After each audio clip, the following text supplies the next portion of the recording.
Oh, what up? And welcome back, ladies and germs, to more Let It Die. So, what are we doing for this video? Well, we are farming. And doing a lot of it. So, here's our attacker. This is the character that we're looking to max out, because we need them maxed out to deal with the Awakened Jackals, which are basically the end of endgame. I don't think there's anything beyond that, apart from floor 351, that is as difficult. And the main reason we need to farm them and deal with them is pretty simple. They drop really good gear, like really good gear. And I feel like we're going to need it if we want to take on the higher floors. And yeah, as you can see here, we need a lot of purple deathroids. Like a lot of them. And unfortunately, they're pretty hard to find as well. Yeah, it's pretty rough. And on top of that, we also need a lot of bloodnium. Right, now here's the plan. In order to farm bloodnium, our best chance is to go to the regular base Tengoku, and in order to farm the purple deathroids, our best bet is to go to the Neo floors. Now, thankfully we can make it to floor 100, not like I probably want to make it to floor 100 again, because if I'm going to be honest, the loot doesn't get any better. But here's the thing, Neo floors are basically the equivalent to starting at floor 100 in Tengoku. Now, in order to get to floor 100 in Tengoku, that'll take maybe at least 2 to 3 hours. So yeah, that's a massive time saver. And this is basically the decal set we're rocking. I have changed it up a little bit from the last video. And if you do want to watch that climb, by the way, definitely check out my older, Let It Die videos. Because genuinely, they are really entertaining, they're really informative, and I'm sure you'll get a lot out of them. But anyway, that's enough of the shameless plug for now. So we're keeping Violence class, we're keeping the rest of everything else, but we're swapping out the Butcher decal for Poison Master. Main reason being is Hellsteel, who is the main boss of Neo DoD, he does a lot of poison damage. And so with this, it will mitigate the damage, and it will allow me to heal off of the poison damage. So it basically guarantees, well, it doesn't guarantee, but it definitely lowers the odds of me getting absolutely demolished. It's just a little bit of a safety feature, because at the end of the day, we have enough damage as it is, so we don't need any more. Now, in order to get as much bloodnium as possible, we're going to be doing these quests right here. These 4. So if we reach floor 120, we get 3 mega splash shrooms on top of these ones here. So overall, I think it adds up to about 6,000 or something along those lines. It's a lot. It is a crazy amount. So definitely worth doing these per week.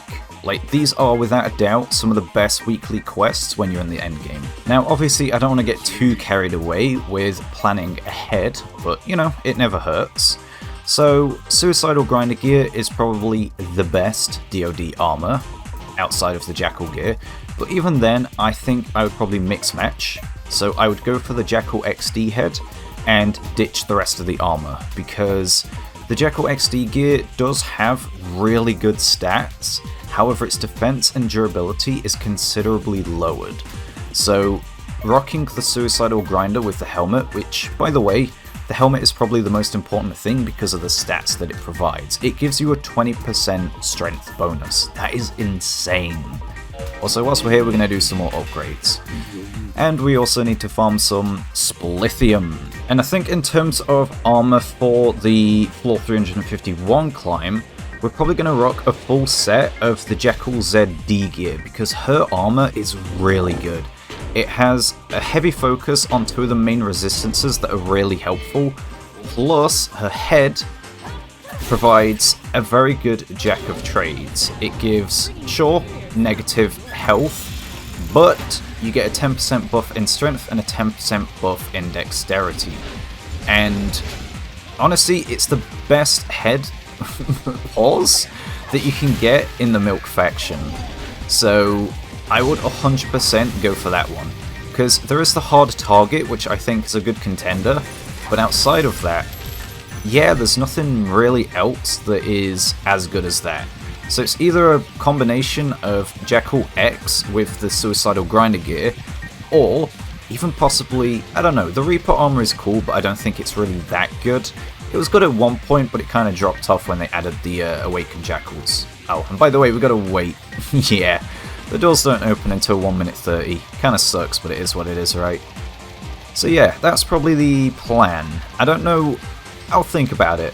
I'll consider it, because at the end of the day, the main weapon that I will be using to climb is the M2G, and that heavily scales with strength over dexterity.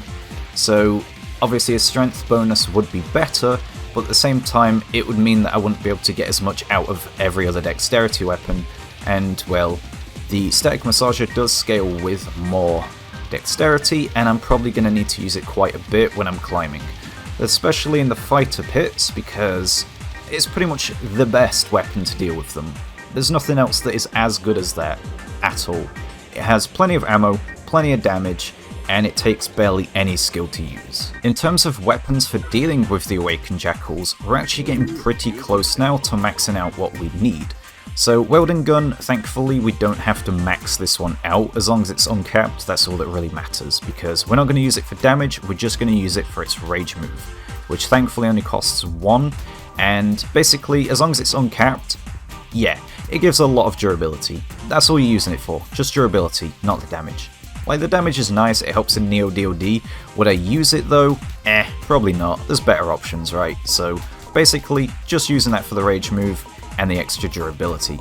Next we've got the Scythe. This bad boy is really good, like it is by far the best weapon to deal with Jackal Z, and even though it's a slash weapon, its ult attack basically works as a club, so you just bonk him on the head and it deals blunt damage. And of course Jackal Z, if you're not aware, has no resistances to blunt damage, and because the Scythe deals a crazy amount of damage with the blunt hit as well, and she has no resistances, it does a hefty chunk. Conveniently enough, the next two weapons that we're going to need are right next to each other. So Classic Lion Knuckles with the Muspelheim are probably two of the best options against Jackal Y, and also, if I'm going to be honest, Jackal Y is probably the hardest to deal with because he's ranged and has probably the best resistances, at least in terms of the weapons that I like to use, and so these two are probably the best option against him, because Classic Lion Knuckles for the rage move, crazy amount of damage, costs 1 rage move, jobs are good and right. However, I don't even know if 5 rage moves is going to be enough to kill him. So the Muspelheim is there to basically do a little bit of tick damage, but also restore my rage, because anytime he goes to reload, this thing does a chunky amount of damage, it restores my rage, and then I can swap back to this. You get the idea. So we're basically swapping back and forth between these weapons. Main DPS, sub DPS. And last but not least, we have the Jackal Yo-Yo R. And funnily enough, this thing is actually worth maxing out. Like, without a doubt. It's one of the best slashing weapons in my opinion. Obviously it takes a lot of resources to upgrade, but I'd say it's worth it, because it does, like, seriously, its second move in its combo, you basically walk the dog in the air, and if you position it correctly, similar to the shuriken, if you get the range right, you can basically clip it inside of the enemy's body and basically just keep attacking them.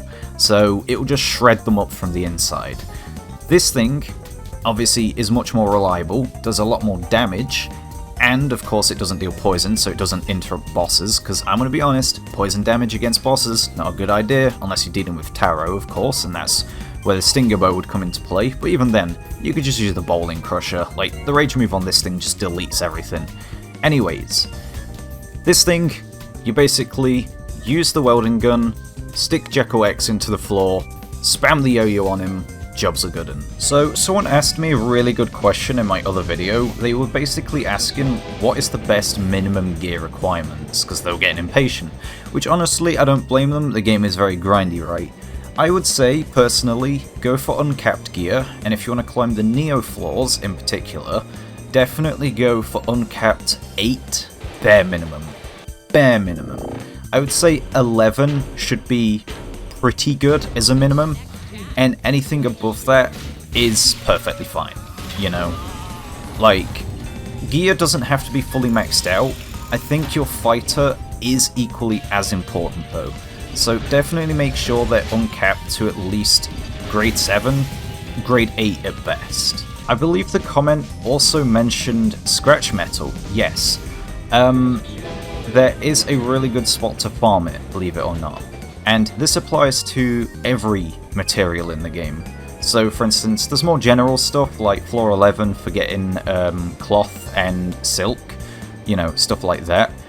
As for scratch metal, you can head over to floor 6, I believe it is, but only on Saturdays and Tuesdays because of the floor rotation. So obviously, the floor rotation changes every so often, typically every day, and so obviously you have to wait. But if you head over to floor 6, called Heimojima, I believe it's called, there's about 25 scratch tubers there that you can just farm, take the escalator down, come back up, farm them again, rinse and repeat. So obviously for Neo DoD we are going to rock different gear, kind of similar but a little bit different, and that's primarily for survivability, right? So Suicidal Grinder gear is just objectively better, especially when dealing against pierce damage, and as much as I hate to admit it, Camasses are a really big problem. They shouldn't be, but they are. So obviously, oh my god, come on, stop blocking. You know what, I'll just keep shooting you. How about that? And so, ensuring survivability, I would say, is much more important. Unfortunately, I don't have any better helmets than the Happy Wheeler one, but it's not all too bad because the stats provided by it are fairly decent. They're not the worst thing in the world, there are much worse options, right? So chances are I'm just going to rock the Happy Wheeler head with the Suicidal Grinder body and legs. And Poison Eater or Poison Master, anything that makes you eat poison damage and it heals you, take it, please. It will make your life much easier. Like Hellsteel, do not underestimate him. And for those of you curious about what I take when it comes to Tengoku, well, here you are. So I typically take the M2G, which is by far one of, if not the best weapon in the whole entire game. And then you've also got the Bowling Crusher. This thing is just a boss killer. Use a rage move, a boss will die. It is crazy damage. I love this weapon. And then for the armor, we have the Line Sword Dancer gear. This is probably one of the best armors that you can get outside of the end game stuff. So if you do want an excuse to get back in to Let It Die, now would probably be the best time. There we go, 9th anniversary and a Mush Fest. It's just really good, what can I say? And basically we get loads of login bonuses, including rainbow bags and death metals. We get a handful of exclusive quests with really good rewards, so definitely gonna do those. We have 3 free continues per day. Yeah, you heard me right, 3. And Dustin is also free on Tengoku and Neo floors, which means that we can hoard as much loot as we like. And to top things off, we also can earn 3 times the amount of Bloodnium, which will definitely make leveling up in the endgame far easier. So, without waiting any further, let's get this grind started, baby! And of course, we need to check the quests, because we don't want to miss out on those. And I'll also show you what they are. Oh, someone's attacked me. Damn. It do be like that. It has been a while, and... oh, what's going on here? Ah, celebration. Cool. Okay, quests. So there's a lot of death metals that we can get here. Yep. So yeah, defeat 9 screamers, super easy. Defeat haters, super easy. Like, all of these requirements are incredibly easy and the rewards are insane. Dude, that's 18 death metals immediately. That's 27. Like, these requirements are very, very shrimpable. Very, very shrimpable. So definitely take advantage of this event because it's only for 40 days. And there's also some for reaching the floor 100, so you gotta do this. You've got to. And I'm going to swap out my decals and build because as much as I want to do Neo DoD, I'm going to hold off just for now because it's probably better to climb Tengoku first, get that out of the way for the week, and then do Neo DoD. Because we're probably going to farm that more anyway. Ooh, Ultimate Food Fighter as well. Damn. I'll be real. This collection isn't actually half bad. Ultimate Food Fight is really good, I'll be honest. It's one of the decals that I do want to get. So maybe we gamba. I'll do maybe 2 to 3 pulls, see what we get. If we get Ultimate Food Fighter, I mean, I'll be a happy chappy, right? Because it is what I've wanted for a while. You know what? I'll take it. Yikes! Okay, that kind of sucks. Please? Bro! Alright, one more. But that's it. After this, we'll call it there. Come on, at least a 5-star. I mean, dude, out of every 5-star it gives me that. Yikes. Okay, we'll call it there. And there's some exclusive glasses as well.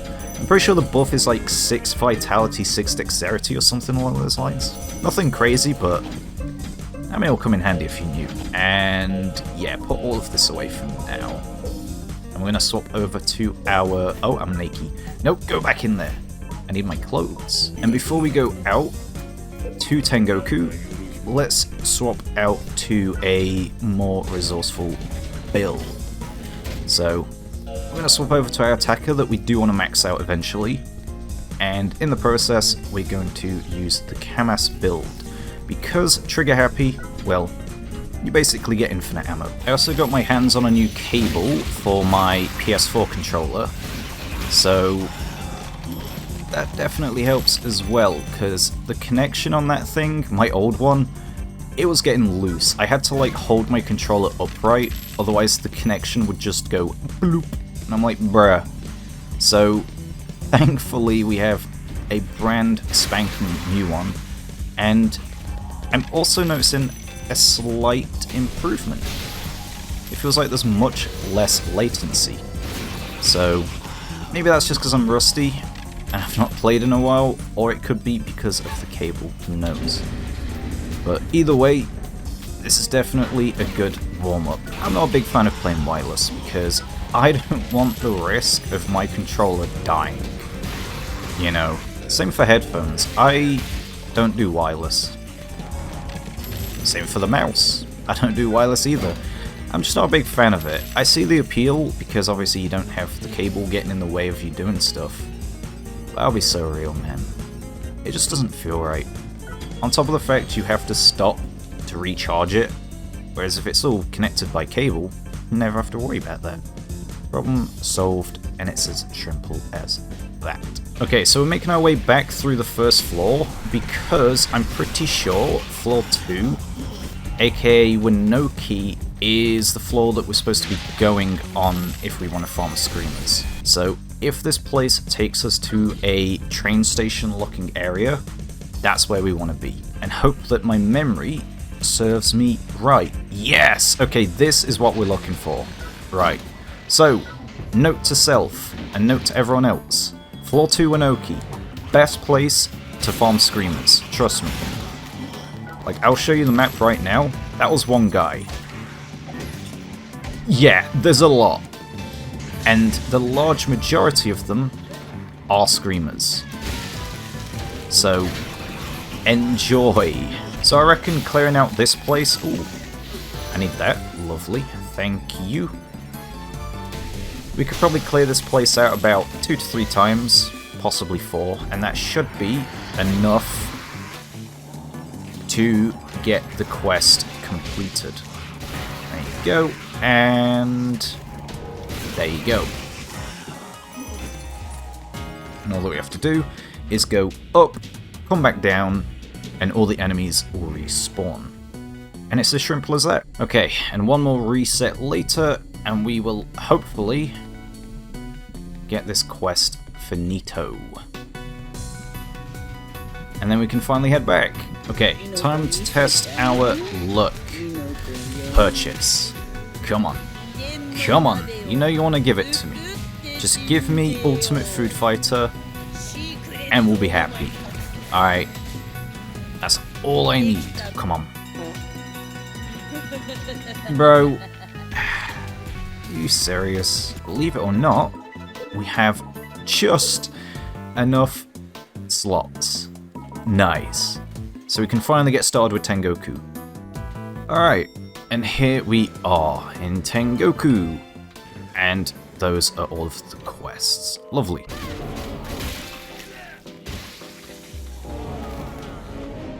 How did you see me?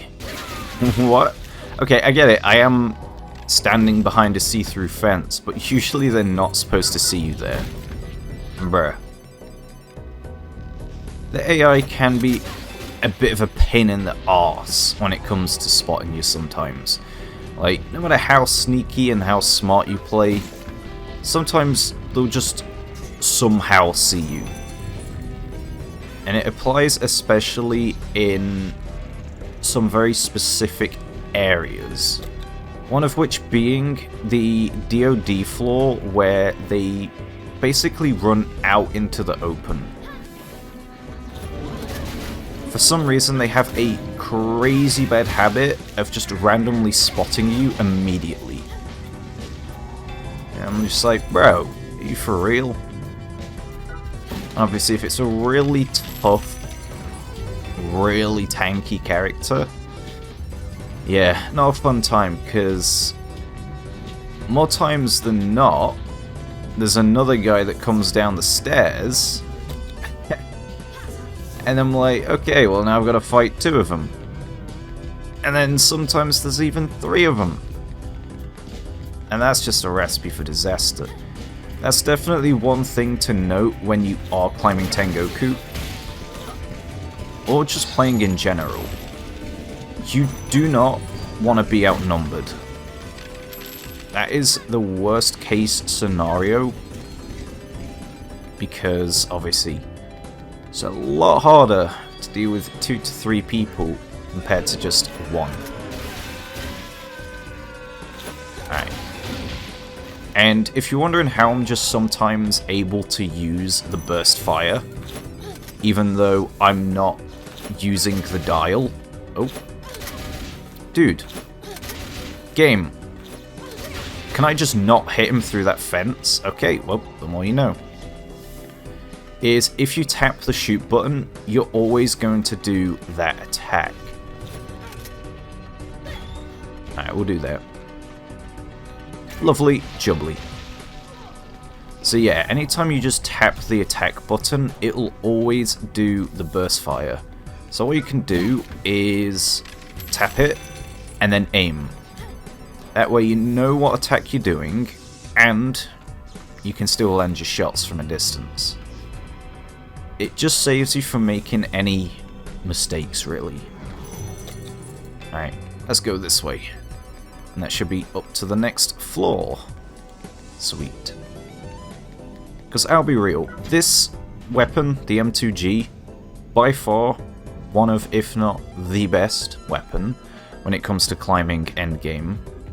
But it's arguably one of the hardest weapons to use as well. Maybe I'll make it sound harder to use than it is, but it does take a bit of getting used to, because obviously you got to figure out what all of the 6 attacks do, realise that only 3 to 4 of them are actually viable.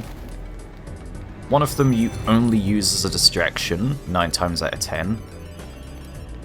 And the shotgun is only really useful in very, very close combat situations. The burst fire you're probably going to use 50% of the time, and then the other 50% of the time you're going to be using the knife. And I'll be honest, the knife is by far the best when it comes to dealing damage, but obviously it's only one shot. But, as I say, it does some crazy damage. Because instead of doing... Careful. Instead of doing pierce damage, it actually deals slash damage. So it's the equivalent to hitting them with a machete or a sword, but from a very long range. And that's kind of cracked. I have really got to polish up on my memory here, because I really haven't played in a little while, and I feel like all of my memory and skills have just gone straight out of the window. So yeah, when you're in a fighter pit, you can get away with using the M2G here. It does have enough ammo, and all you have to do is wait for them to land, and then shoot. Because they are invincible, they do have iframes until the very moment their legs spring back up. So make sure to take full advantage of that. Alright, cheeky fireworks shot. Nice. Hold up. And get rid of you. Sweet. So yeah, I'd say if you're struggling with fighter pits, your best bet is to get... Dude, another killing floor? Are you serious? Bro. Is the Stag Massager, which is the weapon that drops from white steel. Because it is by far the best crowd control weapon in the game. Firework time. And then knife. And knife. There we go. Bro took their time getting back to that spot. So if they do get interrupted when they go to investigate the sound, they will just walk back to it. I don't know if it resets their like suspicion timer or whatever it's called, but they will walk back to that spot, and they do stand there for a pretty good period of time, at least 3 to 5 seconds, which is more than enough time to line up a shot and then finish them off. So if you are struggling with landing hits with the M2G, just use the firework launcher. Just bear in mind though that it does have an arc when you shoot it, so make sure to aim a little bit higher. And you can also use it as a weapon. It actually deals some pretty decent damage, I'll be honest. But it is pretty slow, and there's a pretty good chance that you're gonna miss. Alright. Another good demonstration here is that the firework launcher does work, but not all the time. So, stuff like that happens. Yeah. So in a situation like this, normally you would really struggle, because you gotta fight at least 2 to 3 of them at once. But obviously in my situation, I can just shoot the firework launcher, and problem solved. And you just pick them off one by one. Lovely jubbly. It is as shrimple as that. There is one more dude left, so hold up. Let me get their attention. There you go. How you doing, pal? Yeah. Also, you'll notice as well that you can slow down the dial. Yeah, definitely do that. Makes landing your shots a lot easier. If you really want to like pick up all of the cool tips and tricks with this thing, I'm pretty sure there is a Reddit guide. It's like the Bible for the M2G. Something along those lines. It basically summarizes every little trick that you can do with this weapon. And there's a lot. There's a crazy amount. Some of which I don't think I could even do. But it's more of a niche thing than anything. Realistically, all you need to know is slow down the dial, shoot the burst fire, pre-fire, and aim down. You've got the burst fire into a knife combo, which is really good. Oh yeah, that's a problem.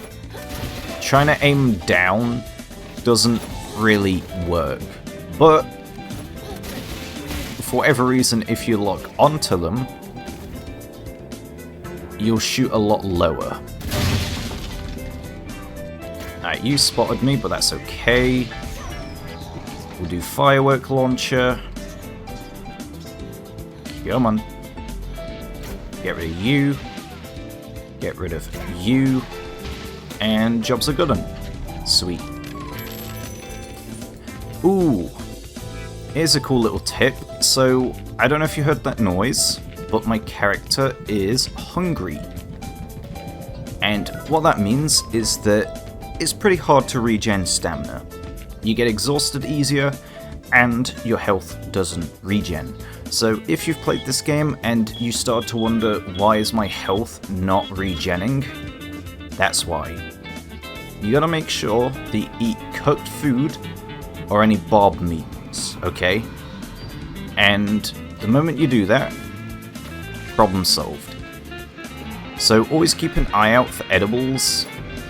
Make sure to cook those edibles, no matter what they are, and that will solve your hunger problem. And I'm pretty sure the game never properly explains the hunger system. It's very hidden, in my opinion, and I don't think even many people know about it. So yeah, if you're ever wondering why your health doesn't regen like I say, or why your stamina is wearing out quicker than usual, just listen out for your character. If they sound hungry and you hear those tummy growls, it's probably best to eat some munchies. That was not my intention to hit them with the fireworks, but that works. Okay, we're fine. So yeah, there's my food. Chimpkin. Careful. There we go. Firework. Alright, floor 85. We are almost halfway there. Man, this takes forever. Alright, what do we got? Fighter pit. Sweet. I will happily take a fighter pit over a boss any day. Main reason being is, as I say, U10's the only one that I kind of struggle with, and I'd rather not have to deal with her. And well, these fighter pits, they are incredibly trivial, and we can just sit back, chill, and get rid of them. You know, I've been thinking, because obviously a lot of climbing in this game, buddy, is kind of hard to commentate around, because there's only so much you can talk about, right? So I'm thinking like maybe I could do a just chatting stream, but whilst I'm playing this game. So if you guys ever want to talk about something whilst I'm playing, you know, you can watch me play, and I can talk to you guys. Oh yeah, let's check out the free Dustin. Yep, it is indeed free. Oh, that is so good. Bro, check this out, I love it. I don't know about you, but I'm pretty sure dinosaurs did not breathe fire. I mean, it's cool. And, you know, we've got Mr. Uraru, but that is not how dinosaurs work. You feel me? So yeah, even though I'm not the biggest fan of Tengoku anymore because of, well, the Neo flaws, it does still have its perks. You know, kill coins, bloodnium, that's about it really. But yeah, that is a pretty helpful resource. Both, actually. Especially kill coins and, well, bloodnium. I like both of them because, one, kill coins, just really good in general, and you can pull for more decals. And bloodnium, well, we're going to need that to level up. And we're going to need a lot of it. Plus it won't hurt to have an abundance of it, even if we do get more than we need. Because I do have other characters, albeit they are just defenders, but having better defenders wouldn't hurt either. But obviously, I'm not going to spend any of my bloodnium realistically until I've maxed out my attacker. And well, considering the fact that even though, again, another reason why I don't like Tengoku is because it takes forever to climb, well, the 3 times bonus really makes up for that. Because if I'm climbing for 3 hours, well, that estimates out to 9 hours. And so if I only do this a few handful amounts of times, that's a lot of hours worth of gameplay. Alright, there we go. So the moment that I make this jump, someone's gonna appear. Don't ask me why, it just happens. It's really annoying though. Alright, you go that way. Boom. So yeah, just to note, there are some areas where enemies will only spawn when you trigger them. Alright, floor 100. Only 20 more floors left to go. And I'd say if you're not, capable, this is probably around the time I would suggest stopping in terms of climbing. But if you're like me, well, we're gonna keep going. And yep, it is indeed a big bossu. But I can't hear anything, so who is it? It's either Max. No, it has to be Max, right? Who else could it be? It was 4 chests, right? Oh, it's Taro. Okay. I'm actually not all too familiar with fighting this guy. Okay, well, if you just stand still, I guess I just kill him for free. Can you die? Bro. How many attacks are you going to deny? Jesus, dude. I'm like, knife, burst fire, knife, burst fire. Ding, ding, ding, ding, ding, ding, ding, ding, ding. Oh my goodness, dude. That is the one guy that I hate dealing with, because I swear to God, he mitigates so much damage. What I think we're going to do as well is that we're going to do a big brain move. We're going to redeem one of the 1-day premium pass thingies. I don't really know what they are, I don't really care about them, I've rarely used them, if ever. The only time I use them is in this case here, where, you get extra Bloodnium. I think it's like a 50% bonus, so on top of the 3 times bonus, I'll also get a 50% bonus. Yeah, you get the idea, right? So if I do redeem that, chances are I'm probably going to farm this place a couple of times in one day. Yeah, a lot of grinding, but it'll be worth it. It will be worth it. Alright, what have we got? Alright, 10 more floors left. We got Bossu, and hopefully no more Bossus. Oh, it's Taro again.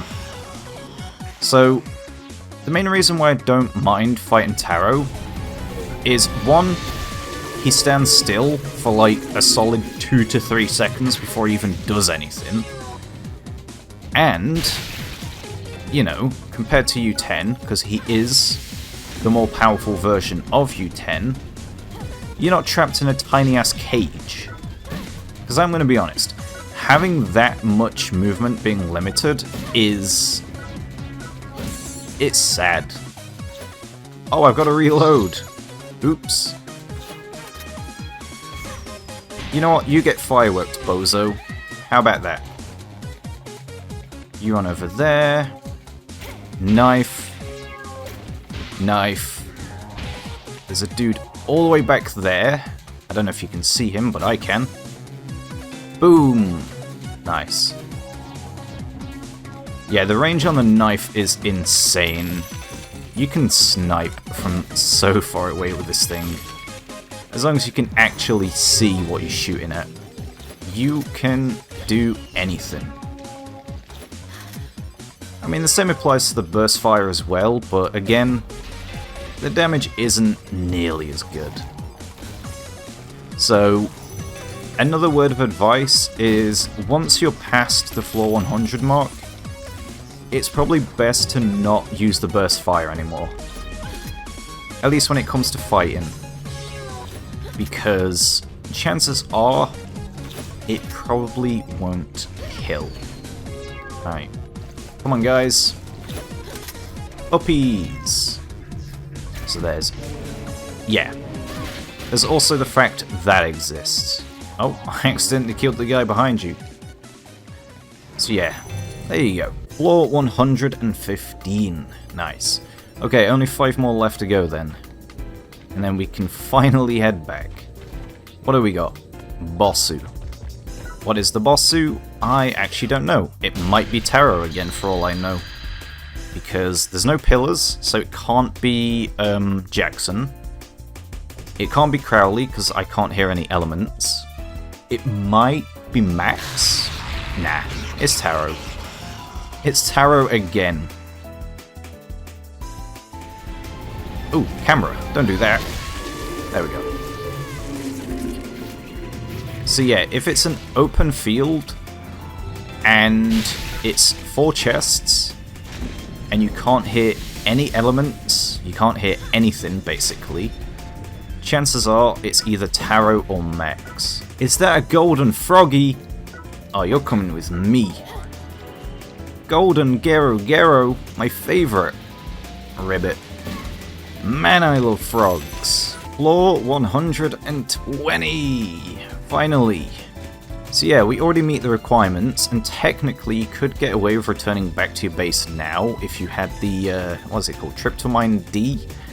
Yeah, whatever it's called, that weird item. So technically you don't have to actually fight whatever's here. But obviously, I'm just going to do it anyway. So, who have we got? What should be Taro again? Bro! Ain't no way. What are the odds? Just Candlewolf and Taro the entire time. Well, that's a free kill. Bit anticlimactic, but, you know, it works. It is what it is. So now, all that we gotta do now is check the boxes, redeem our 1-day pass, and then see how many goodies we have gotten out of the Bloodneum. Ooh, purple roids. Nice! Okay, we'll take that, we'll take that. So now, what we're gonna do is Express Pass, 1 day. Are you sure? Yep. Boom. Thank you for your support. No problem. And now we head back to the waiting room. Drink the mushroom juice. Yummy. Alright. The results are in. So, floor 120, we killed a total of 540 enemies. Took us just over 3 hours. We get an exploration bonus, kill bonus, and the member bonus. And overall, the amount of Bloodneum acquired was a pretty nice amount. I then proceeded to make the most out of my 1-day express pass by doing a couple more runs, and let me tell you, we got very lucky, because in those 2 runs not only did we get an abundance of really useful loot, but we also might have potentially found some really useful weapons that will help us later on when completing the Tengoku Floor 351 climb as well. And after almost 15 hours of non-stop grinding, we finally decided to head back to our base with more than enough Bloodneum and a decent handful of purple Deathroids too, both of which are the only things that we need for reaching max level on our attacker class. Now, the only question is, do we have enough? Bruh, we are literally 1 purple Deathroid short. But fear not, my sexy goblins, because we have none other than the vending machine. Convenience has never been more convenient, because what do you know? You can buy exactly 1 purple Deathroid from it per day. Now, 6,000 Bloodneum isn't exactly cheap, but I'm willing to do it if it finally means finishing the grind. And so, there we are, ladies and germs. We are now officially level 247 on our attacker, the highest possible level that you can become in Let It Die. However, there is still plenty more left to be done, so don't worry. And with our newly acquired max level attacker, that will become much more of a possibility when it comes to more content, because at the end of the day, we have, as I say, floor 351, and we also have the Awakened Jackals. But we'll have to leave that for some other time, otherwise this video is going to be going on for way too long. But if you have enjoyed the video and you want to see more, please make sure to let me know by subscribing, liking, and leaving a comment, as I do make sure to try and read and reply to every single one. So if you do have any ideas or suggestions, just feel free to throw them my way. Well, anyway, that's all for now. Thank you, dear viewer, for watching this video until the very end. It seriously means a lot to me, thank you. And I'll hopefully catch you guys later in the next video. So, take care.